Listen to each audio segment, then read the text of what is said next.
మంగళవారం పుష్యమి నక్షత్రంలో తైతుల కరణం గంధయోగంలో జన్మించాడు. లక్షణుడు చైత్ర శుక్ల ఏకాదశి బుధవారం ఆశ్లేష నక్షత్రంలో గరకరంలో వృద్యోగంలో జన్మించాడు. లక్ష్మణుడు ఆదిశేషుని అంశ, అందుకే శేషుడు శివునికి భూషుడు లక్ష్మణవేషి అయి కొలువలేదా అని కీర్తించాడు త్యాగయ్య. శత్రుఘ్నుడు చైత్ర శుక్ల ఏకాదశి బుధవారం ఆశ్లేష నక్షత్రం గరకరణం వృద్ధియోగంలో జన్మించాడు. ఈ కారణాన రామ, భరత, లక్ష్మణ, శత్రుఘ్నులు నలుగురు యోగకారకులై ఈ లోకంలో దశరథ మహారాజు ఇంట జన్మించి లోక కళ్యాణం కోసమే తమ జీవితాలను ధారపోశారు. అంటే జ్యోతిష్య పరంగా కూడా వారి నక్షత్రాలు, వారి గ్రహరాశులు, వారు ఎందుకు ఈ లోకంలో అవతరించారనికి ఇది ఒక ఉదాహరణగా మనం చెప్పుకున్నాం. ఇది సత్యమని శ్రీ వాల్మీకి మహర్షి తాను రచించిన శ్రీమద్ రామాయణ కావ్యం ద్వారా జగత్తుకు తేడతెల్లం చేశారు. అన్ని కావ్యాలకు మూలమై ఆది కావ్యంగా వాల్మీకి రామాయణం ఇప్పటికీ ఎప్పటికి కూడా ప్రకాశిస్తుంది. 4 వేదముల సారమే నలుగురు సోదరులు. సోదరులు అంటే అలా ఉండాలి. రామ, లక్ష్మణ, భరత, శత్రుఘ్నుడు ఇలా ఉండాలి తప్ప ఇంకోలాగా ఉంటోగలరు. మైత్రి బంధానికి, సోదర బృందానికి, ఆత్మీయతకు, అనురాగానికి, పుత్రవాత్సల్యానికి, అంతేకాదు కుటుంబ జీవన నేపథ్యం ఇలా ఉండాలి, సకుటుంబంగా ఎలా ఉండాలో రామచంద్రమూర్తులని వారి కుటుంబాన్ని మాత్రం అట్లాగే త్యాగం, సహనం, ఓర్పు, కారుణ్య దృష్టి, ప్రేమ, వాత్సల్యం, అనురాగం, భర్త మాట ఎలా వినాలో సీతమ్మను చూసి నేర్చుకోవాలి. అందుకు ఇవన్నీ కూడా సత్యాలు, ఇవి సత్య నిత్యాలు అని చెప్పి ఇదిగో శ్రీమద్ రామాయణం మనకు తెలియజేస్తూ ఉంటే శ్రీ వెంకటేశ్వర భక్తి ఛానల్ ద్వారా ఒంటిమిట్ట మహాక్షేత్రంలో జరుగుతున్నటువంటి ఈ కాణ మహోత్సవాన్ని బ్రహ్మోత్సవాల సందర్భంగా మరొక్క పర్యాయం మనం వింటున్నాం, ప్రత్యక్షంగా తిలకిస్తూ ఉన్నాం. స్వయంగా ఇక్కడికి రాలేని వాళ్ళు, ఒంటిమిట్ట మహాక్షేత్రానికి రాలేని వాళ్ళంతా కూడా వారి గృహాలలోనే కూర్చొని శ్రీ వెంకటేశ్వర భక్తుల ప్రసారం చేస్తున్నటువంటి ఈ ప్రత్యక్ష ప్రసారం ద్వారా తిలకిస్తే చాలు. రామానుగ్రహం, సీతమ్మ అనుగ్రహం, జగదానంత కారకుల అనుగ్రహం, దశరథ మహారాజు అనుగ్రహం, జనక మహారాజు అనుగ్రహం, వశిష్ఠ, వాల్మీకి, నారదాది సమస్త ఋషుల అనుగ్రహం లభిస్తుంటానికి ఏమాత్రం సందేహం లేదు. రామనామమే సర్వశాస్త్రముల మయం. త్యాగయ్య అన్నాడు, రాముని పదసేవ ఎంత గొప్పదంటే రామ పదార్చన చేస్తే చాలు జీవన్ముక్తికి సోపానం అవుతున్నాడు. అందుకని నిధిశాల సుఖమా అంటే కాదు, రాముని సన్నిధే సుఖమని చెప్పాడు. అదే పెన్నిదని కూడా త్యాగయ్య చెప్పాడు. అలాగే అనేక మంది వాగ్గేయకారులు కూడా స్వామిని ప్రస్తుతిస్తున్న వేళ ఇదిగో మనం శ్రీ వెంకటేశ్వర భక్తి ఛానల్ ద్వారా ఈ కళ్యాణోత్సవాన్ని తిలకిస్తూ ఉన్నాం. శివ పంచాక్షరి మంత్రం ఓం నమ శివాయ అనేది జీవాక్షరం అయితే నారాయణాక్షరి మంత్రంలో రా అనేది జీవాక్షరం. ఇది వ్యత్యస్తమై మరా అనేది రామ అయింది. శివకేశాత్మకుడు రాముడు. అందుకే దేవామృత వర్షిని రాగంలో త్యాగయ్య దీన్ని ఉటంకిస్తూ హృద్యంగా ఒక మంజెత్తన్నాడు. ఇదే తారక మంత్రము భవతారక మంత్రము. భవతారక మంత్రం కూడా ఇదేనని చెప్పాడు. మోక్షాన్ని ఇచ్చేవాడు రాముడు, కామితార్థ ఫలసాయకుడు రాముడు. అంతేకాదు జీవన్ముక్తికి సోపానం చేసేవాడు రాముడు. భగవత్ చింతన ఎలా చేయాలో, సమాజంలో జీవితాన్ని ఏ విధంగా ముందుకు నడిపించుకోవాలో స్పష్టంగా తెలియజేసినటువంటి వాడు సీతారామచంద్రమూర్తులు. ఆ వారి స్వామి సేవలో మనం పయనిస్తే, వారి సేవలో తరిస్తే జీవితం ధన్యమవుతుంది. రామ అయనం అంటే రామాయణం, అంటే రామ అయనం అనే 2 మాటలతో రామాయణం ఏర్పడింది. అయనం అనే మాటకి గమనం, గమ్యం అనే అర్థాలున్నాయి.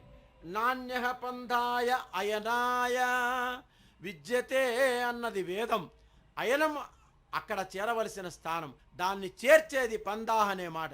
దాన్నే పరాయణం అని కూడా పేర్కొన్నారు. పరమమైన గమ్యమేదో అది పరాయణం. సత్య జ్ఞానానంద రూపం సామరస్య పరాయణం అన్నది లలితా సహస్రనామం. కనుక రామాయణం అంటే రాముడే గమ్యం, ఆత్మతత్వమే ఎప్పటికైనా మనం చేరవలసిన స్థానం. ఇదే ఆత్మ రామ తారక రామ తత్వం. పోతన మహాకవి భాగవతాన్ని రచించేటప్పుడు కూడా ఇదిగో ఒంటిమిట మహాక్షేత్రానికి తరలివచ్చి రాముడినే కీర్తించాడు. దివ్య కార్యక్రమం రాజహోమం ఏడుకొండలవాడ వెంకటరమణ గోవింద గోవింద గోవింద కరదూషణాది రాక్షసులకు రామయ్య గోవిందుడు వాడివయ్యా, తాటకమార్తించావు, తపసి జన్మము గావించావు. అందుకనే అన్నమయ్య అంటాడు, ఎవరి పాదాలను ఆశ్రయిస్తే మోక్షం వస్తుంటే అదిగో రామయ్య పాదం. ఎట్టుగూడి బెండ్లి యోగమిద్దరికీ నీ వేళ, ఎట్టుగూడి బెండ్లి యోగమిద్దరికీ నీ వేళ, అట్టే అట్టే లక్ష్మీ నారాయణ యోగము, అట్టే లక్ష్మీ నారాయణ యోగము. ఎట్టుగూడి బెండ్లి యోగమిద్దరికీ నీ వేళ, అట్టే లక్ష్మీ నారాయణ యోగము, అట్టే లక్ష్మీ నారాయణ యోగము.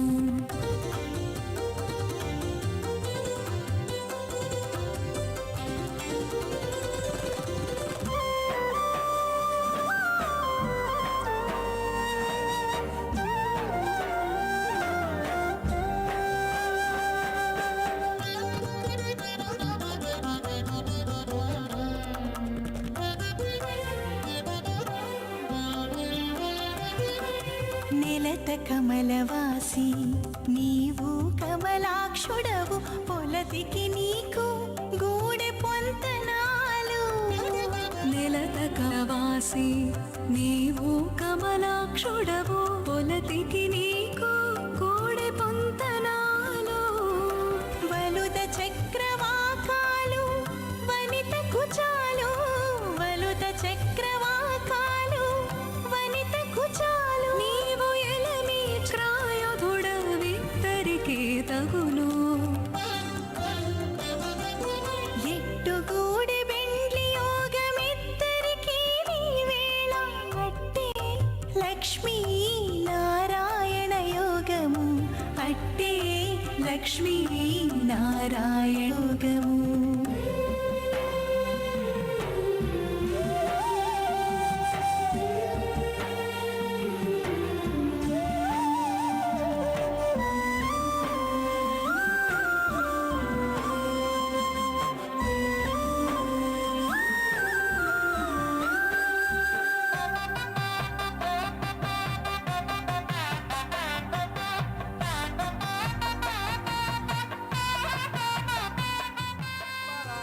సర్వే నదనదీ తటాకాః సంపూర్ణోదకాః పూజాతిథి భవంతో మహాంతో నిగృహ్ణంతు. సర్వేః ఈతి బాధా నివారణస్పృతి నివృత్తిరస్పృతి భవంతో మహాంతో నిగృహ్ణంతు. ఉత్తరోత్తర భగవదానుకూల్య సిద్ధి ద్వారా శ్రీ సీతా లక్ష్మణ హనుమత్ సమేతస్య శ్రీ కోదండ రామస్వామినః అనుగ్రహేణ సర్వే జనాః సుఖినో భవంతు, సమస్త సన్మంగళానంతు. స్వస్తి ప్రజాభ్యః పరిపాలయంతాం న్యాయేన మార్గేణ మహిం మహిషాః. ఓ బ్రాహ్మణేభ్యः శుభమస్తు నిత్యం. లోకాः సమస్తాः సుఖినో భవంతు.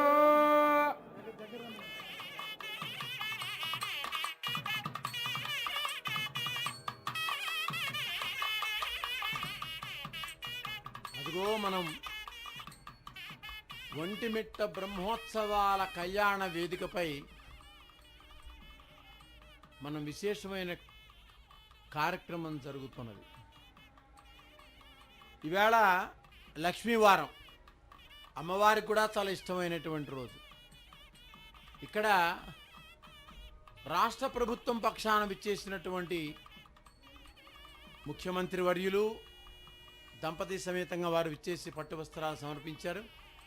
అలాగే ఉభయ రాష్ట్రాల ప్రథమ పౌరులు శ్రీమాన్ కేఎస్ఎల్ నరసింహన్ గారి దంపతులకు ఇక్కడ కళ్యాణ క్రతువులో భాగంగా వారికి అర్చక స్వాములు ఆశీర్వచనాలు అందజేస్తూ ఉన్నారు. ఇక్కడ ఆశీర్వచనం అంటే కేవలం వేదాశీర్వచనం ఏమంటే కాదు, ఇది మంగళాశాసనం కూడా, మంగళకరమైన ఆశీస్సులు కూడా. ఇది ఎక్కడైతే కళ్యాణోత్సవాలు జరుగుతూ ఉంటాయో అక్కడ గనక వేదరక్కులు పఠిస్తున్నటువంటి వేళ ఆశీస్సులు గనక అర్చకపూర్వంగా అందుకున్నటువంటి అది భగవంతుడు సమక్షంలో లభించినట్లే అని చెప్పి ఈ ఇద్దరు ప్రముఖులకు తిరుమల తిరుపతి దేవస్థాన పక్షాన మహదాశీర్వచనం చేస్తూ, మరి ఈ యజ్ఞ క్రతువు, కళ్యాణం అంటే ఒక యజ్ఞమే, ఇది ఒక మహాయజ్ఞం. తిరుమల తిరుపతి దేవస్థానం సంకల్పించిన ఒక మహాయజ్ఞం. సనాతన హైందవ ధర్మ ప్రచారంలో భాగంగా లోకమంతా సుభిక్షంగా ఉండాలి అని అనేక విభాగాలు చెబుతున్నట్టుగానే శ్రీ వెంకటేశ్వర భక్తి ఛానల్ ద్వారా ప్రత్యక్షంగా ప్రసారం కాపాడుతున్నట్టు ప్రతి కార్యక్రమం ధర్మ పరిరక్షణలో ఒక భాగమే. అదిగో శ్రీ కార్యనిర్వహణాధికారి తిరుమల తిరుపతి పక్షాన ఇతర అధికారులతో కలిసి మరి సింహన్ దంపతులు గారికి, అలాగే రాష్ట్ర ముఖ్యమంత్రి వర్యులకి దంపతులకి, నారా చంద్రబాబు నాయుడు గారి దంపతులకి అదిగో స్వామివారి ప్రసాదాన్ని, తీర్థాన్ని అందించి కళ్యాణ ప్రసాదంగా వారికి అందించి మంగళాక్షతలు అందించారు. అంతేపూర్వకంగా ఆశాసనాలు కూడా చేశారు.